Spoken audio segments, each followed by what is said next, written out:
north central McLean County, until midnight. At 11:26 p.m., a severe thunderstorm was located near Sycamore, or 11 miles northeast of Eureka, moving southeast at 40 miles per hour. Expected hazards include 60 miles per hour wind gusts and quarter-size hail. This is a radar-indicated threat.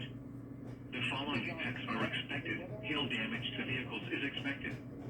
Expect wind damage to roofs, siding, and trees. This severe thunderstorm will be near El Paso around 11:35 p.m. Grizzly around 11:45 p.m. Other locations in the path of the severe thunderstorm include Lexington and Chinook. This includes the following highways: Interstate 39 between mile markers 3 and 28. Interstate 55 between mile markers 167 and 186.